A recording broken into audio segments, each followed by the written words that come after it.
Yeah, welcome everybody to our virtual glass of wine with the wonderful Robert Stengård, the editor of The Remarkable Life of Ibelin. I want to welcome all of the non-BFE members and BFE members alike. I know we've got people who are tuning in from various parts of the world, including Scandinavia. So it's wonderful to have people here together. It's all about togetherness, isn't it, these days? Thank you so much to Netflix for assisting us in getting this in place. And thank you so much to Pip from Christel & Co. PR for the support. And especially thank you to Ray Jenkins for facilitating everything this evening. Hopefully Ray will join us tonight. She's a huge fan of the film. She found it profoundly moving. I think she said it reminded her very much of her son.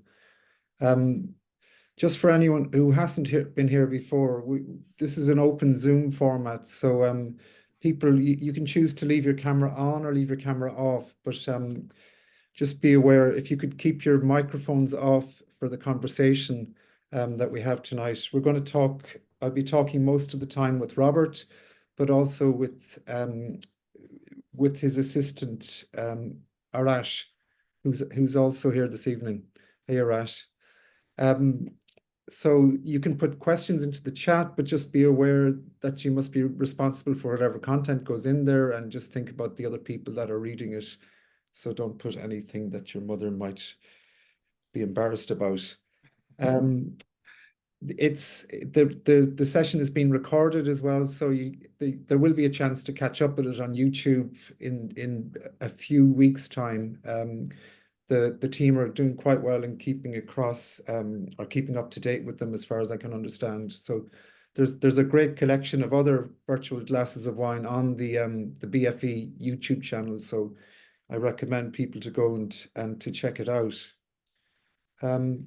So we're going to talk tonight for around about an hour. At the end of the time, there will be chance for questions. So if you can get them in early on, that's always better, I think. So we're here really to talk to explore Robert Stengård's career and this wonderful film. And so I just want to give you a little introduction to Robert. He was born on the island of Gotland in Sweden and now lives in Norway. He was educated in the Medellin Bishops Arno from 1991 to 92. So these are important dates. In 1992 and 93, he worked on what was called the Strindberg Project with Peter Watkins, who's a well-known British documentary maker that many of you probably know. His best-known film was The War Game. After that, he did a course of film studies, excuse me, at the University of Gothenburg from 95 to 96. He studied drama history at Gothenburg in 96 to 97. He spent a year as an assistant editor in 97 to 98, and then he was accepted or selected to the very prestigious Norwegian Film School from 1998 to 2001. The Norwegian Film School is one of those schools that only takes in a cadre of 6 students every 2 years. So it's very, very difficult to get a place there. So since graduating, he's been the editor of award-winning documentaries like The Optimists, Dugma the Button, and The Painter and the Thief, which was with his director Benjamin Ree, who directed The Remarkable Life of Ibelin. So he regularly works now for Media Operatörerna, if I've said that correctly. Medieoperatörerna. Thank you so much, Robert, in Oslo, and they're one of the major documentary producers in Oslo. In Norway, excuse me. There's one little quote I thought I would read I would read from your biog, or some information you sent, Robert. A little quote, yes. In the 90s, I wanted to be a film photographer or director, and I made a few short films on 16mm and video while being a student and having various jobs and generally trying to make a dream come true. Then in 1996, I got a part-time job as an assistant editor in Gothenburg, Sweden. I was lucky to edit a documentary for cinema on the Steenbeck in 1997, The Volcano Man, and the film The Voice of Bergman, which was also in 1997. And that was edited in a nice old linear VHS system. Can you talk about that grounding that you had in filmmaking and your craft as an editor and your appreciation of documentaries, and what happened that you veered away from your ambition to be a photographer or a director, and you've settled hopefully happily into your life as an editor? As I wrote there, I wanted to be a director or a photographer, and I photographed a couple of films also on film. So I think I learned the basics of film photography, but I was never very good at it, I think. And then there was one film we were making, a documentary, and I was the photographer. And back in the day, we had this, it was Betacam, digital Betacam, it was called. And then I wanted this special lens for the camera. So we rented a camera. We hadn't got a lot of budget. And and we didn't have a monitor when we were filming, only the first days where we could check how everything looked. So I managed to sort of put the back focus on the lens in the wrong way. You remember back focus? Back in the day, the lenses had this back focus switch. Okay, it's like a ring or something, is it? Yeah, it's like a ring. You had to put it right, or else the picture would become unsharp. And the way that you sort of when you wanted to make the picture sharp, you zoomed in, and then you adjusted the sharpness, and then you zoomed out again. Okay. So I mean, back in the day, you had this small viewfinder you looked in, and I never noticed the film. Oh, I mean, the video was unsharp. So Okay. that was kind of the end of my career as a photographer. I got really depressed. We were going to watch the tapes, me and my two best friends that I work with, and they trusted me as a photographer. Yeah. And all the wide shots were unsharp. So I didn't take part in the editing of that because I was too depressed. So they did it, and they had to shoot some more wide shots. But the film is like everything is like zoomed in because everything else was unsharp. Sorry to put these things from memory. How I became an editor, I actually went to a school, and then I met this editor, Swedish editor, who also became the guy in charge of the film school in Norway, Malte Wadman, he is called. And he talked about editing, and I got quite fascinated about editing because of him. And then he told me you need to study film history and film science to become an editor, and that's why I went to university to study filmvetenskap, som det heter. It's called film science, and I also studied drama and drama history. I did that to be able to apply for a film school because he recommended it. And also at that time, I wanted to try out to be an editor, so I made some phone calls, and then there was one editor in Gothenburg. She is called Lena Dahlberg. She sort of introduced me to editing. I became her assistant, so we edited on Stenbeck. And I got to sit like behind her, and take care of all the small the footage. The short ends or the Mm-hmm. And also the crazy these gloves and the markers and quite different from today. and But that actually, was a feature film. That was the volcano. No. yes, we did some short films also, but then was the Volcano Man because her husband was or is a film director, Björn Runge, a Swedish film director. So I got to work with him on this Volcano Man. It's a special, it's a experimental film with a lot of different kind of footage, and it's not a huge success, but it was a special film for me also because it was my first film as an editor. I do think it's really interesting hearing about how different people follow their path to becoming the editor, and I feel like the Scandinavian sensibility is is a different is a different approach. I think maybe it's a deeper approach from what you've described there. How do you mean deep approach? I think for me it was what was very important. I mean, was to sort of get get one of the established editors to sort of recognize that, oh, this guy has this boy has a talent. Yeah. I'm going to put my wings around him, sort of, and I got that from her, Yeah, and from her husband also. yeah.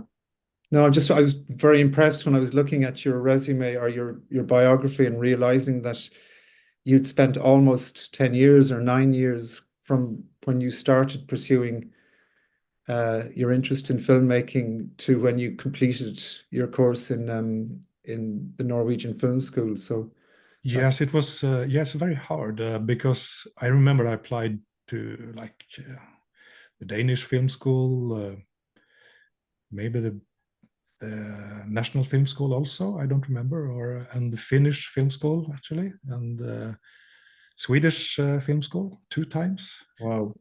It's hard to get accepted. And then when I was ready to move to Norway and the Norwegian Film School, I was like, maybe it's too late, you know, because I had already edited to not any major films, but I was then Done I the thought, job. So, yeah. yeah, but I thought that I want to learn this properly. I want to, you know, dive Yeah. into it in a way that you can't when you're working professionally. Yeah. Yeah. Um, yeah, I find it really impressive. I really do. So let's talk about Ibelin, the remarkable life of Ibelin. So it's the story of Mats Stein, Sten, yeah. Mats Stena. He's a 25-year-old Norwegian man who died of a degenerative muscular disease in 2014. It said Duchenne muscular dystrophy. Um, it was only after Matt's death that his parents realized that he had a blog and that they discovered that the rich tapestry of friendships that he had um, among his community of gamers.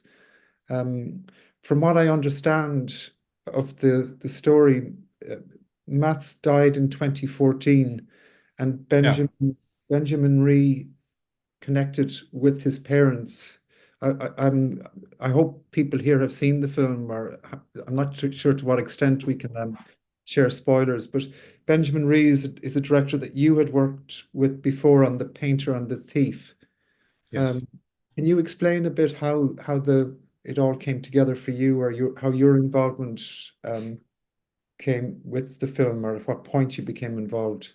Yes, because we had worked with this Painter and Thief. We had the premiere and stuff, and this was in 2020. I remember it. We had the COVID Corona situation. I remember that, and I remember Benjamin telling me about the film idea for a film that he had.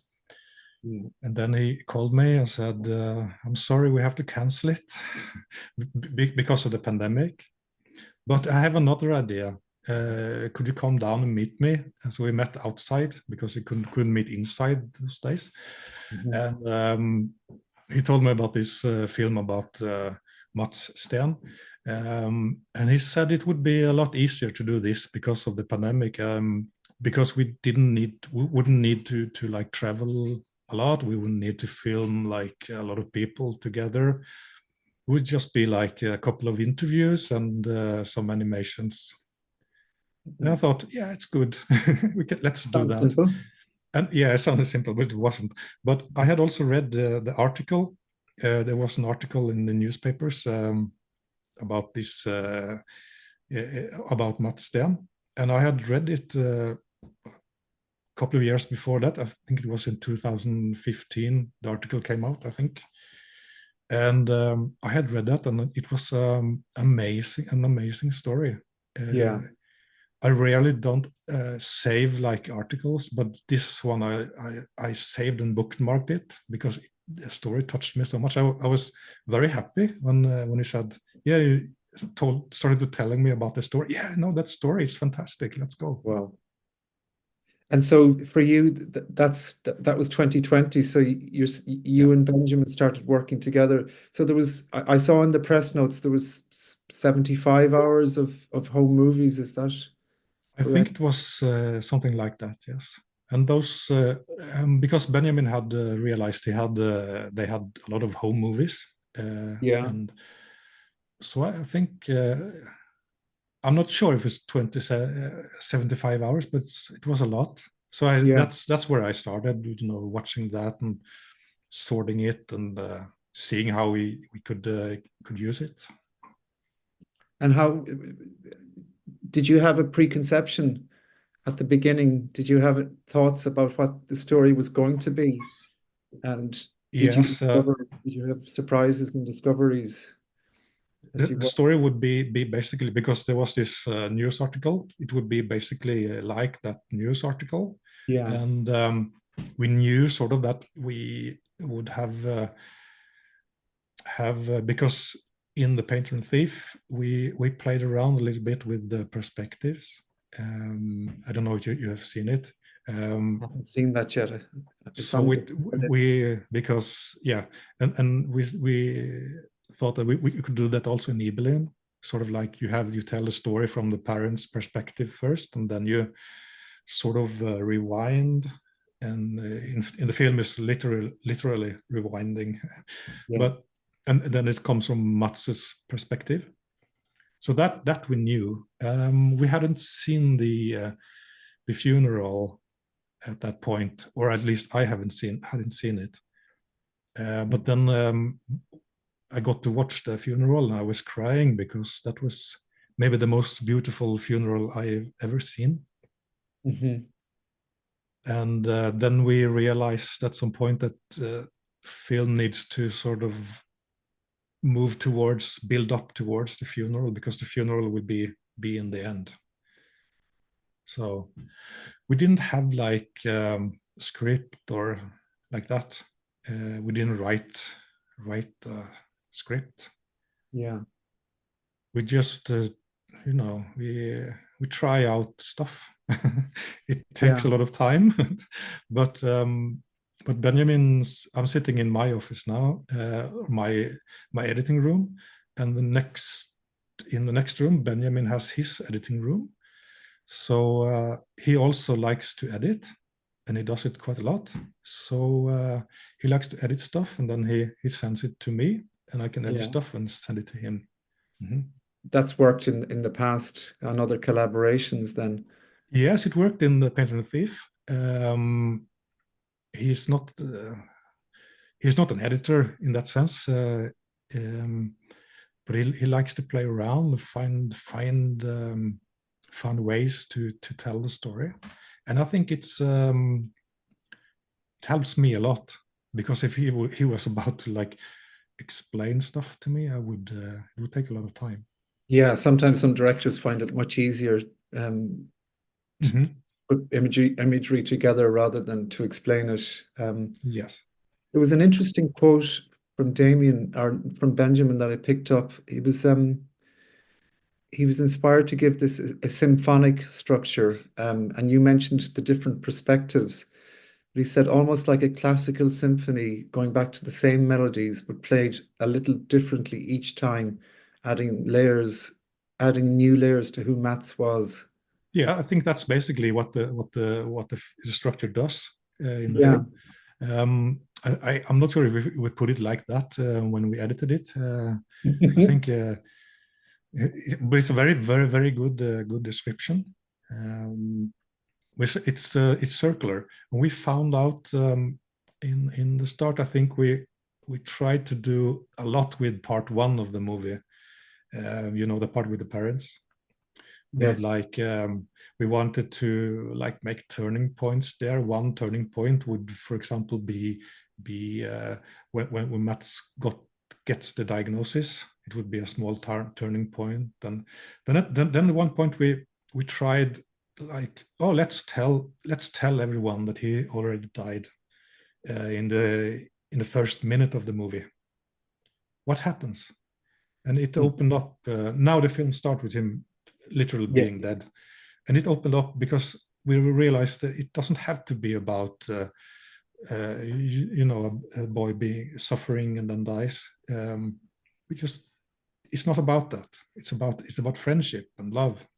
Yeah. That was an exciting moment, I imagine, for you guys. It was a weird moment because we weren't sure if it would it work. Would anybody like to see a movie about the person that's already dead? Sort of, but in reality, he is dead, of course. But I mean, sometimes editing is about finding the important story. If you see what I mean. There's a wonderful film, as you were talking, that comes to my mind, an English film called The Boy Whose Skin Fell Off.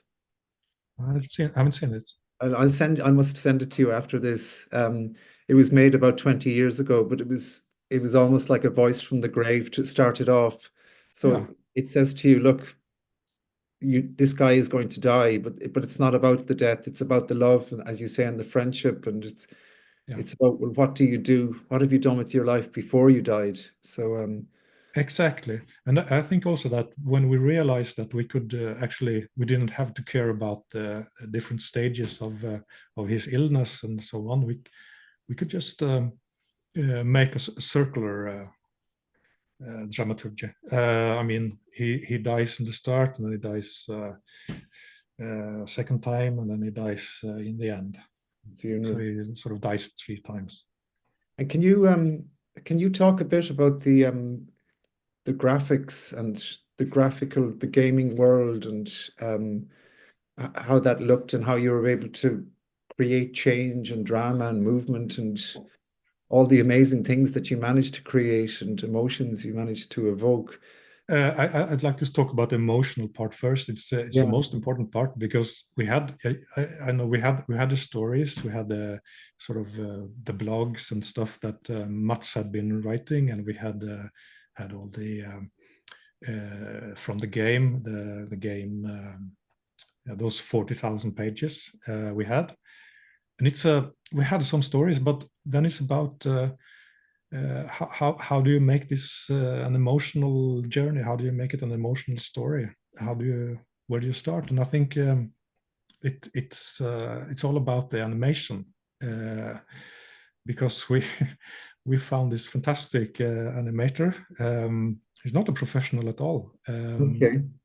He was just like a guy on YouTube making animations for YouTube and for a quite small audience. Yeah, But he had this style of catching or producing emotions, and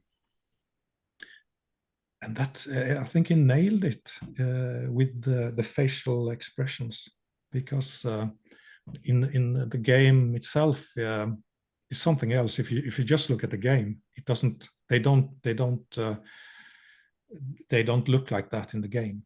okay. They're more like robots in the game. So all of that was when I realized this animation is going to be looking like that. It was like, yes, we can do this. But before that, we were a bit lost.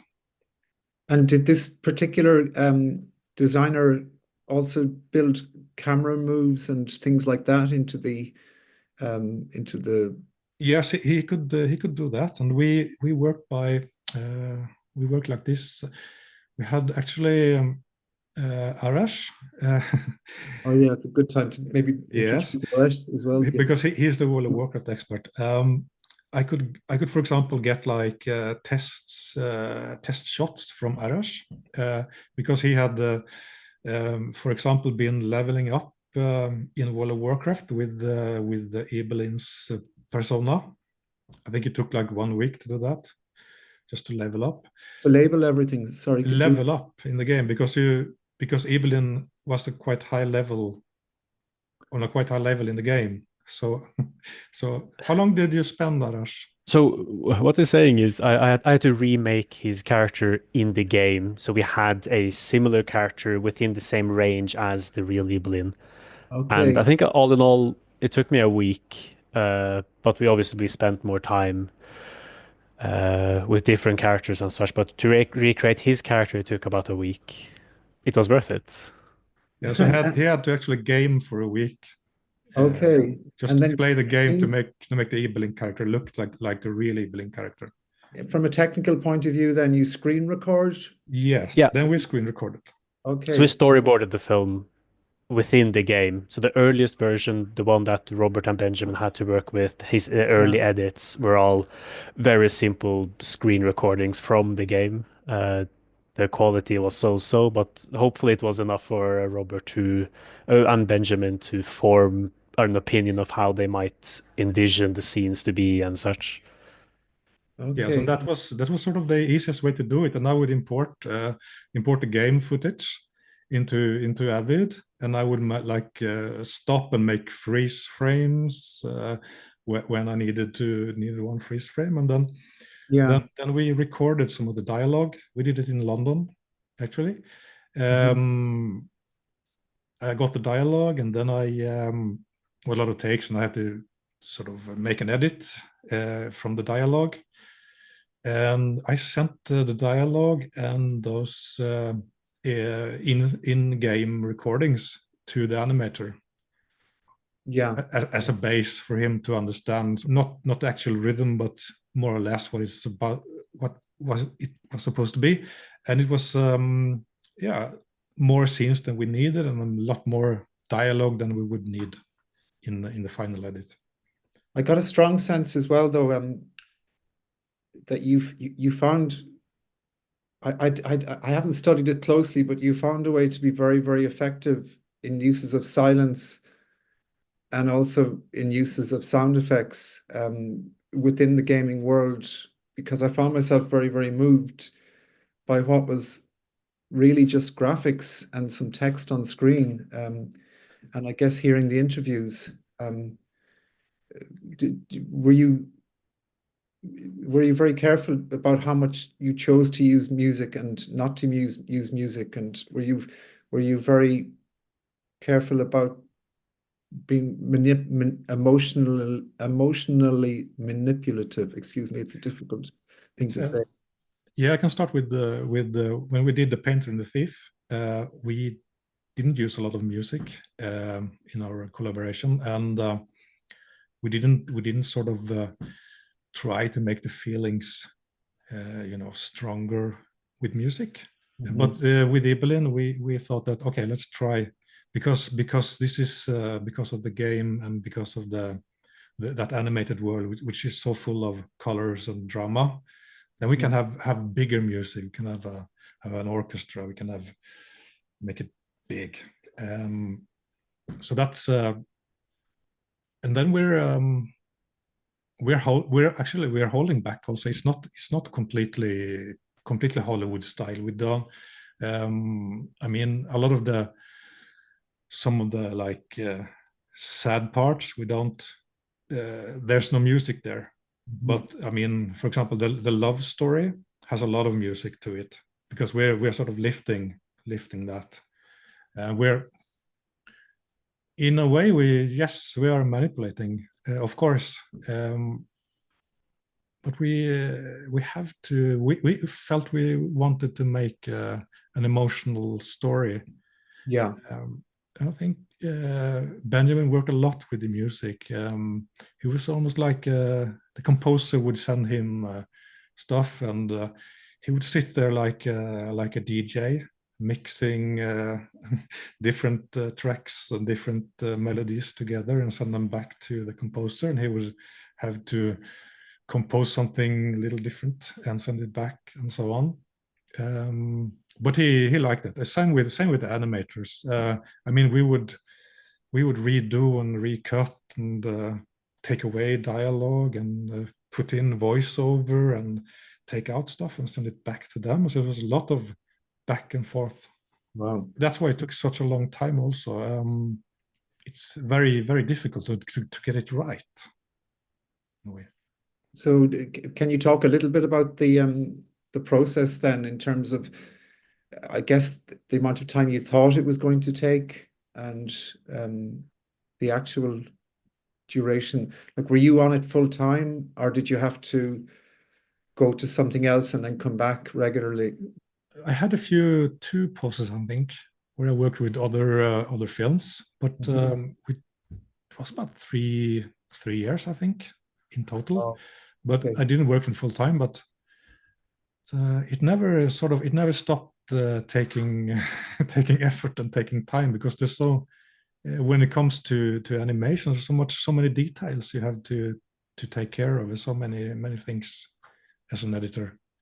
And totally different from the normal documentary. Really a bit scary also, because in the normal observational documentary, you know that you have this and that material.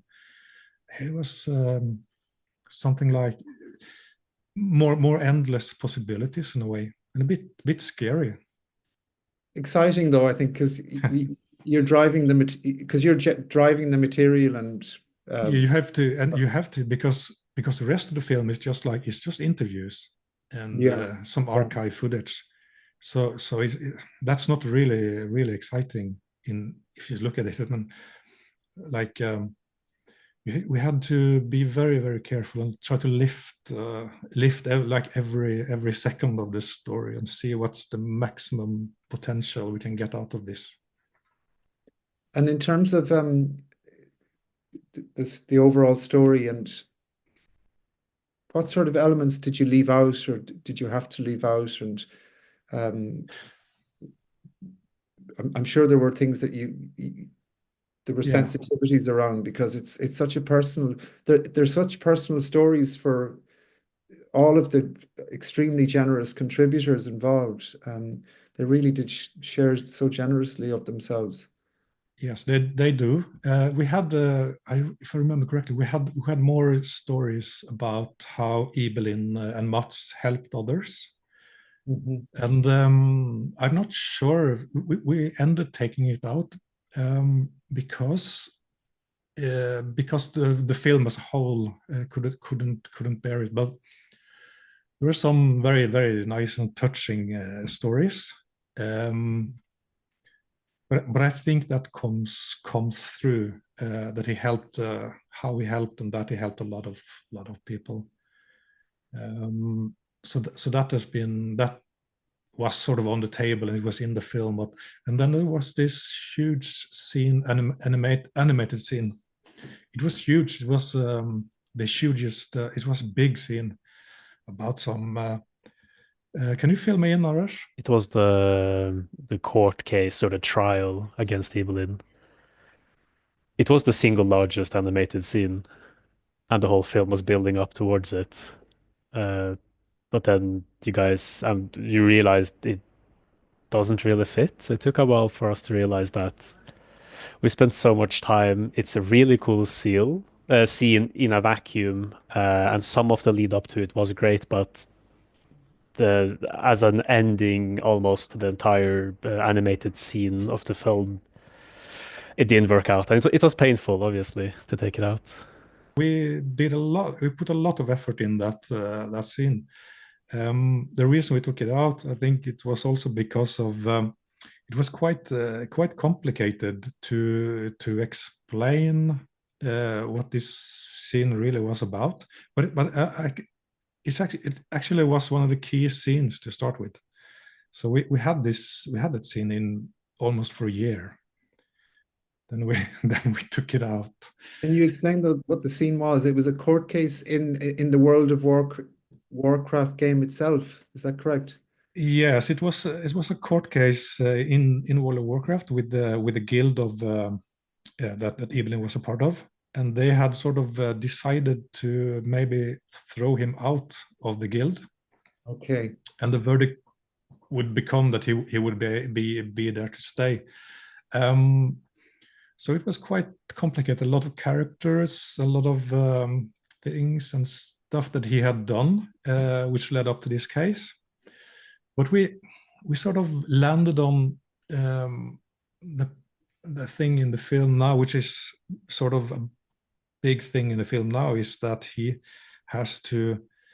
realizes he has to tell his friends in World of Warcraft that he has this illness.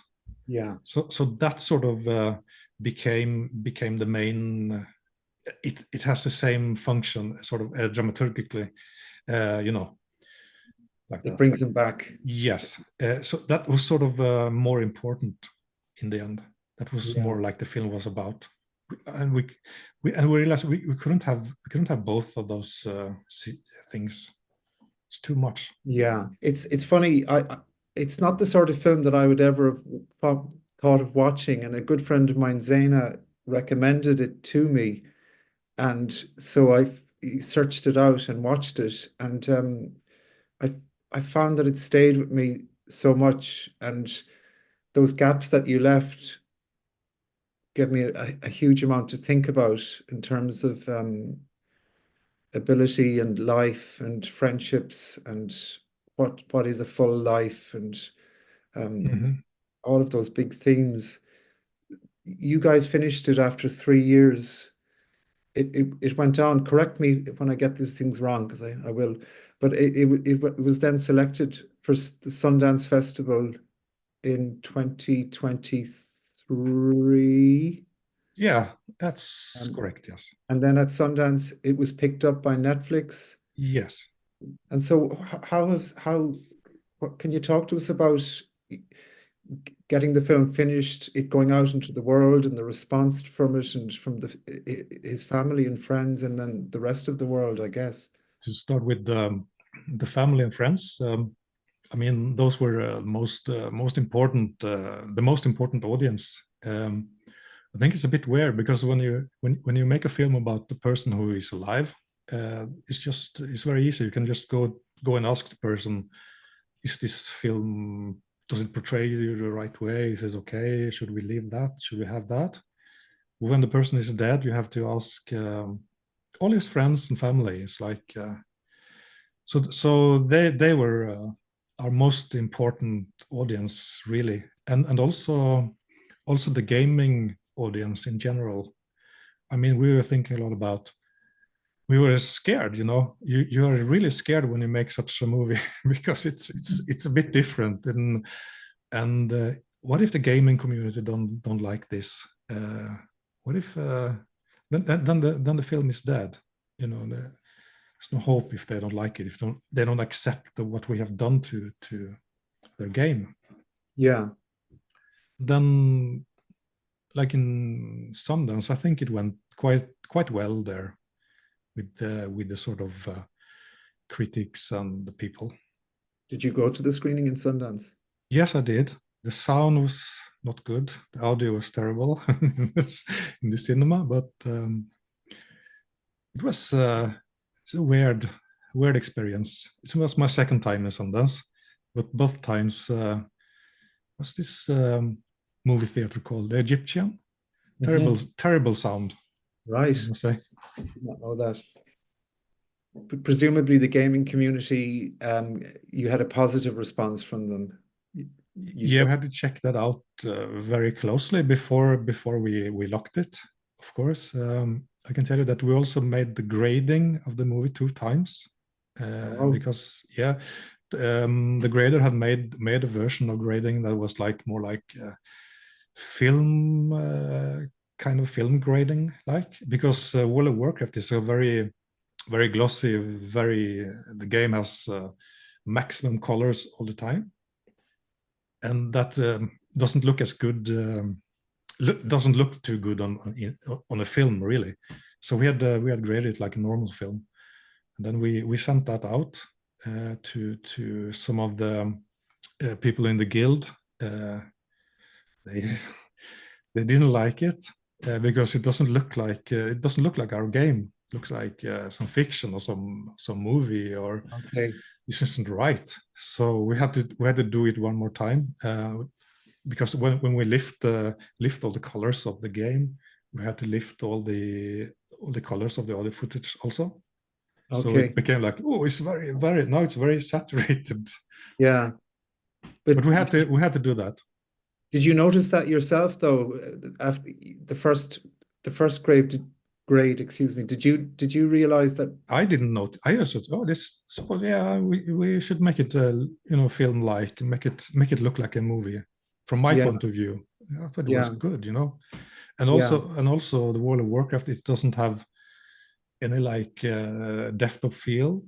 It's just flat, Yes. totally flat. We were thinking about we should make it more film-like, but we ended up having it look more or less like the game.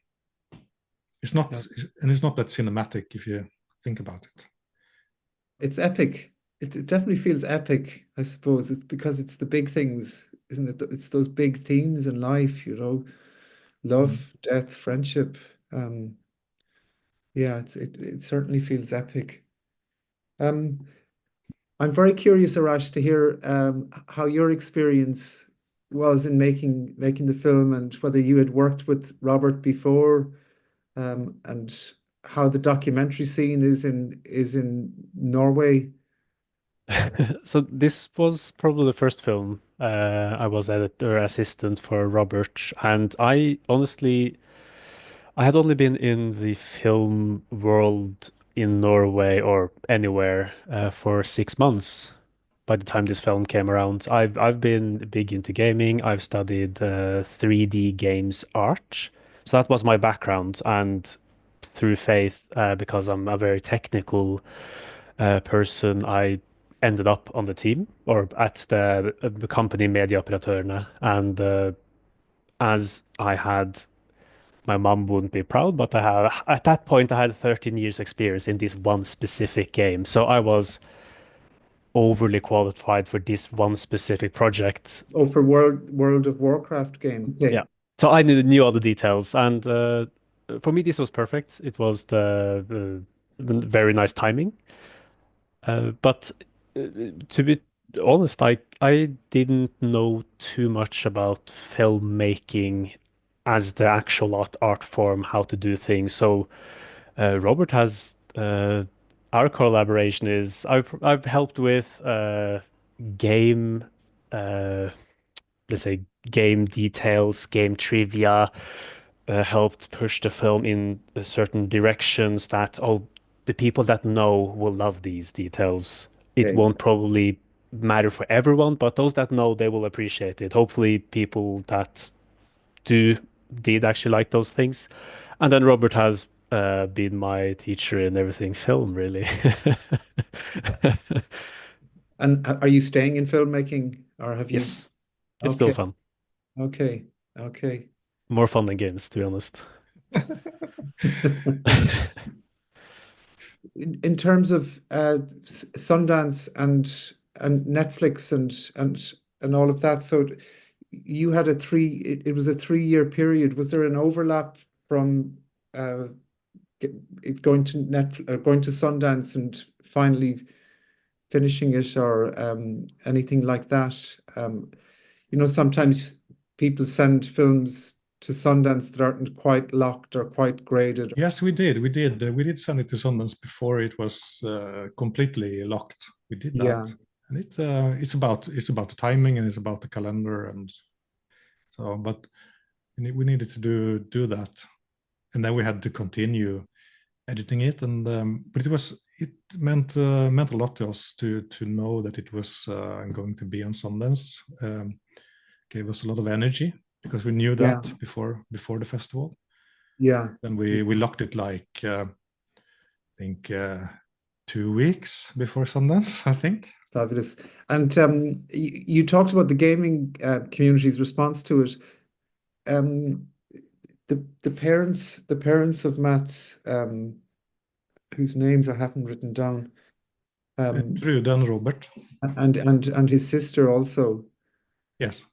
How was their response to the film? I mean, their response was obviously very, very important for us, and Benjamin was very good at keeping them informed.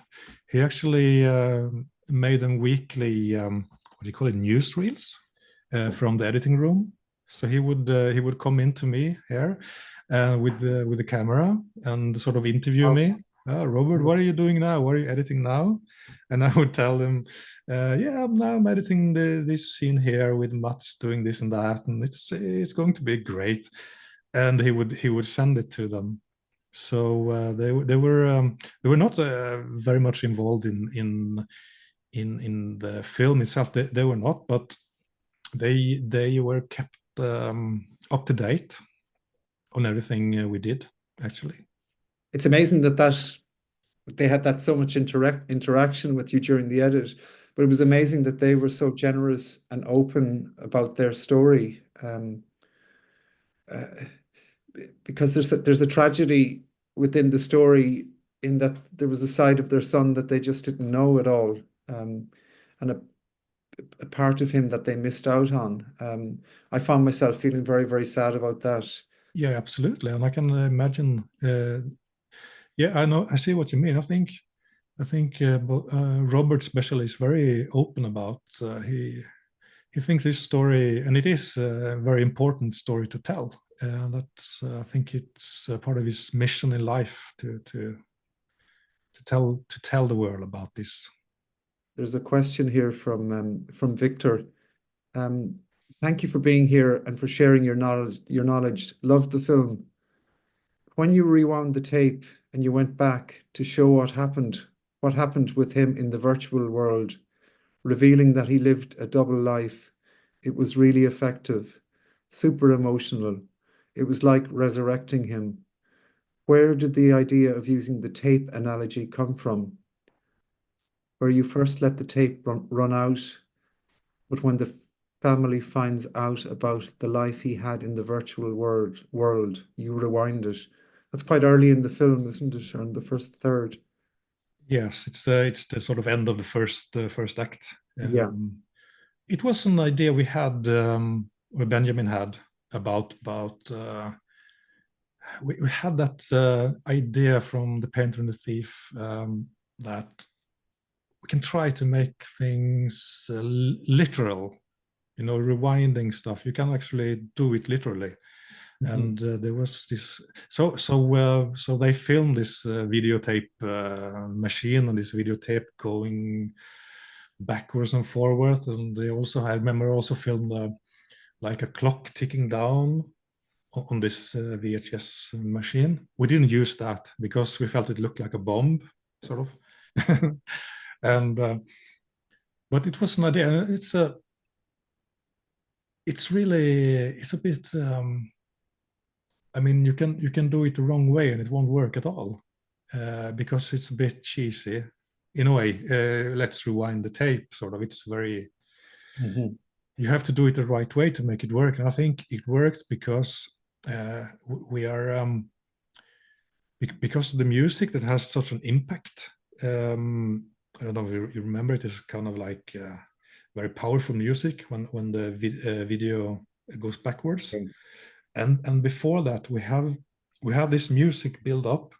It's quite long, and at one point we tried to make it shorter, the passage before the tape rewinds, but it meant that the rewinding didn't work the same way. It wasn't as good anymore. You needed to sort of get the feeling that when the tape rewinds and you have that impactful music, you need to feel that this is exactly what I wanted to see. Sort of, it has to feel right. So we're holding back, and then the music comes on and we rewind.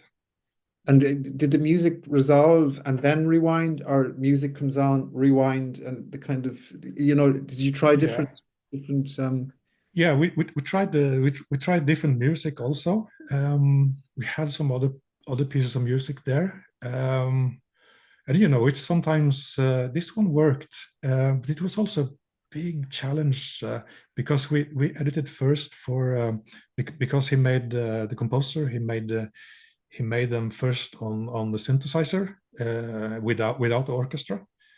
And we nailed it in the editing. It was perfect. And then I recorded it with the real instruments. It of course it was different. And that was like, this is not good anymore. We can't use this, can we? So but we managed to. We had to tweak it. Also tweak the violin in the music also a little bit. It was quite. You get quite nervous when that happens. You think you have sort of locked and nailed the sequence, and then you get the music back, and it's different.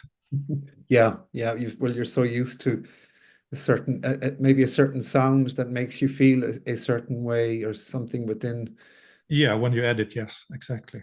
It is a very memorable moment in the film because Victor's not the first person that's mentioned that to me about how emotive it is.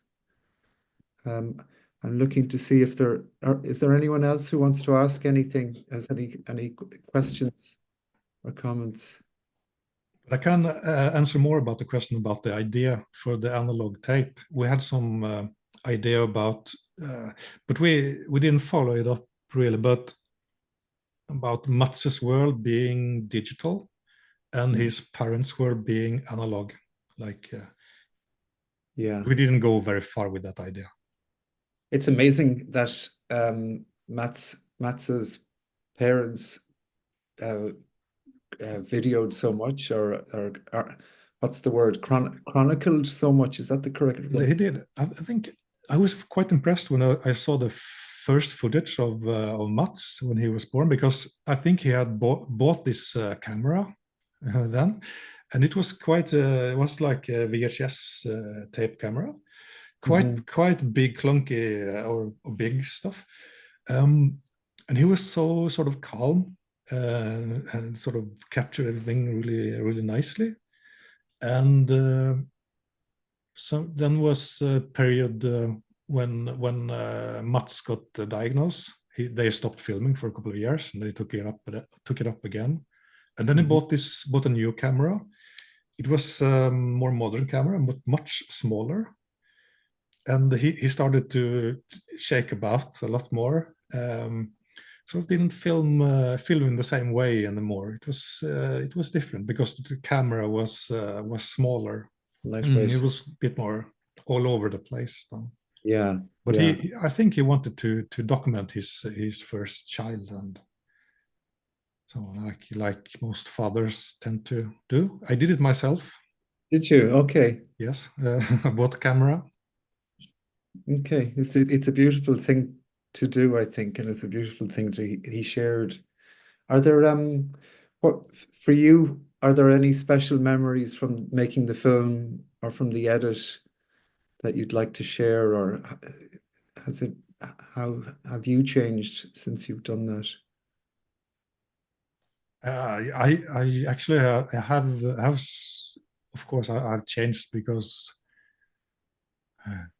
you learn so much from every film you edit, because it's always about the reality, always about our society, about our life. For me, I think was the most important film for me personally. Meant a lot to me. It actually did. Yeah, I can still get emotional thinking about about the film, I can. It has meant a lot. Not only because, I mean, I'm not going to say it, but I have some family. I have a family myself back in Sweden. I have had not a similar story, but some connections there. Okay. On the lighter side, I've been gaming also a bit myself. I did that in the late 90s and a couple of years. And I've always felt a bit bad for that.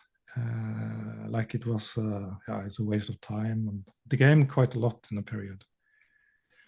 And having done that, it's made me now I understand. I mean, like it helped me now to understand this story, and it also meant a little bit for me to sort of get a revenge on on myself or on my feelings. I don't know. I mean, not a revenge on but I remember when I gamed back then, it was people didn't understand that. Well, you shared something with me before we started. I hope you don't mind me sharing with everybody here, but Yes. Robert actually represented Norway in gaming competitions, tournaments. Would it be international tournaments? Yes. I was in the national team, but only one season. Sorry, the Norway team or the Swedish team? Norwegian team. Norwegian team. Because the Swedes they were too good. I wouldn't have made it there. Okay, I'm just going to have a look and see if there's any more questions here. And before we start to finish up, there's a thank you from Renee and from Rafe to thank you for such a beautiful film. And then from Simen, Simen is here from Norway as well. I think he spoke earlier. He said hello earlier. First of all, thanks for a great film, Robert. I've seen it 3 times and cried every time. So really well done. I've been studying dramaturgy and structure for the last couple of years, mostly in books and fiction films. And I've also tried to write a few scripts. So when I watched Ibelin for the first time, I realized a lot of similarities with the dramaturgy / structure that I try to use in fiction films. This film is very well structured. Has this been intentional? Have you made the structure along the way?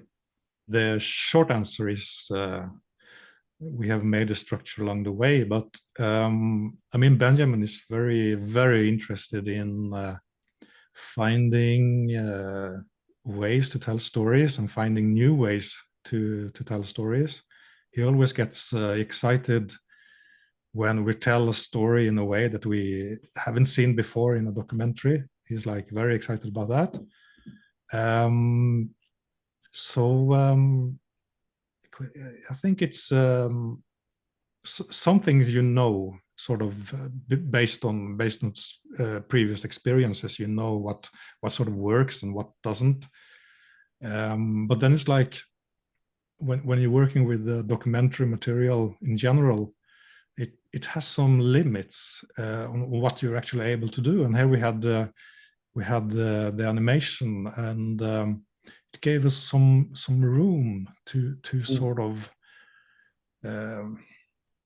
make it more impact, make it have more impact than if you had an observational material. You can sort of pull it in very different directions with animation. It's almost like, but it's not totally fiction either, because we needed to sort of be very sure that this actually had happened in Mats's life and in Ibelin's existence, the things that we are representing. But it was quite a long answer, but some things like the basic dramaturgical stuff, then you have to find ways, for example, how to make a tape go backwards and when it goes backwards, it should feel like this is perfect. It should go backwards. It's very nice that it goes backwards, because or like how do you make like suddenly going into the screen into another world in documentary. It was also some that we worked a lot on, how to actually do it the right way. There's no easy, and for those questions, there's no easy answer, because we hadn't done that before. And you can be like, you have to explore, and it can be a bit scary also for an editor, a documentary editor, because I'm not a script writer. I'm an editor. I do it in practical with film, with video and audio. And I know also that it takes you need to have a lot of time, because we had a lot of time. The producer gave us, she trusted us this time, because it wasn't easy. And then, I mean, it takes time to try out stuff, and you need a very, very nice producer for that. Sounds like you had understand. Yes, we had. There's one. I think she is here also. Oh, really? Who's that? Medieoperatörerna, tror jag. I think. Mira Thu. Yeah, I see. Yes. She is listening. Hello, Mira. And hello. You're Mira Thu or Mirator or Ingvild? I'm Ingvild. The company is called Medieoperatörerna. Well, but they did an amazing job. It's not that I was so nice. I mean, it was the film takes a lot of time to edit. I mean, sometimes it's just like that. It was a very, very difficult job, and I'm very happy that I managed to do it. It's a big vote of confidence in Benjamin and in Robert and in Arash. Yeah. To support them, and of course, but I mean, you don't have much of an option, do you? I mean, you need to continue till the film is finished. Yeah. So, I mean, I think, in my opinion, one should always work till the film is good as it can be. I think that's the only way to do it. Even if it's a bit hard and a bit scary along the way. I mean, but they worked hard the whole time, and we did a lot of test screenings. They're really brave, both Robert and director Benjamin, very brave, and they let a lot of people in. So they let people watch stuff along the way, and yeah, also very early. We had very early test screenings, not to check if the film is like a good film, but if people can understand stuff. Yeah. Well, I think you made fantastic creative choices and told a brilliant story. There is one final question. Is that from you guys, Mira Thu? Mira THU? No, that's not our company. That's a person. Oh, I'm so sorry. It's similar. What were your conversations with Blizzard like in terms of using footage? And also you mentioned the 40,000 messages that were on the log of the game.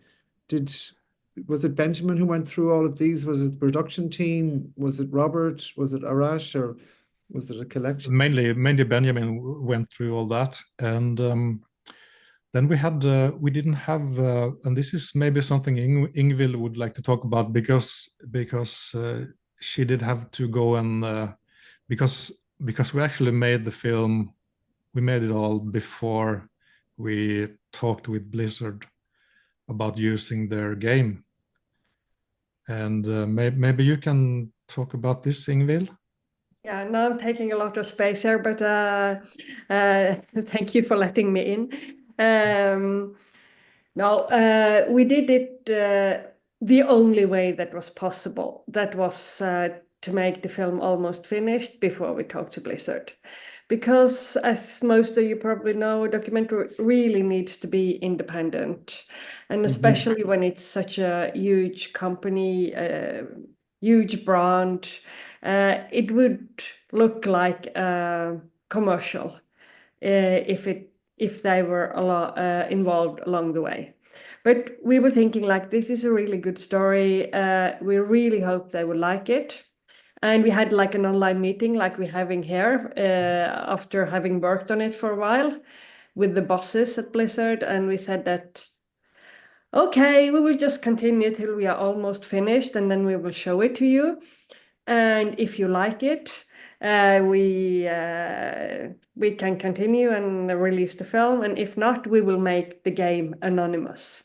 You can see Arash is laughing a bit there because everybody knows it's not possible. It wouldn't have been possible, but they believe me that we have a magic way to do that. I don't think that would have been possible, but we sort of believed it ourselves, I think. And then a year later, Benjamin and I went to LA and showed the film, almost finished film to them. And that was quite scary, of course, but we could see that they had like tears on their face while watching it. So we were thinking, okay, this might work out. And it did. They have been an amazing collaborator and they very, very much support the legacy of Mats, which we think is the most important thing. They really, really think what he did and the way he was like good person in his guild, Starlight. They like that and they think that's a good, that's something to promote. Oh, it's very positive, I think. And also for non-gamers, I think. I mean, Mats is an inspiration to all of us. I'm not a gamer at all, but I think like the way he was treating his friends, the way he was like just a nice person who asked people, how are you? I think that's an inspiration to all of us. I'm so happy that we are allowed to like be part of his, like sharing his legacy, I think. I'm very proud of that. I agree. It's a phenomenal piece of work and everyone should be very proud. I want to say a big thank you to you, Ingvild, and Arash, and especially to you, Robert, for giving us your time this evening. And thank you to everyone who's come along tonight. Our friends from Tempo Film Editors and friends from BFE and people who are not from the editing community who may have joined us. You're welcome to unmute yourselves if you like and just perhaps raise a glass with me, whatever you have in it, and just say a big cheers and a big thank you and wish you all the best, Robert, Arash and Ingvild, and also to Matt Steen as well, Ibelin. Thank you. Thank you very much. Thank you. Thank you. Wonderful film and fabulous thing. Thank you. Thank you.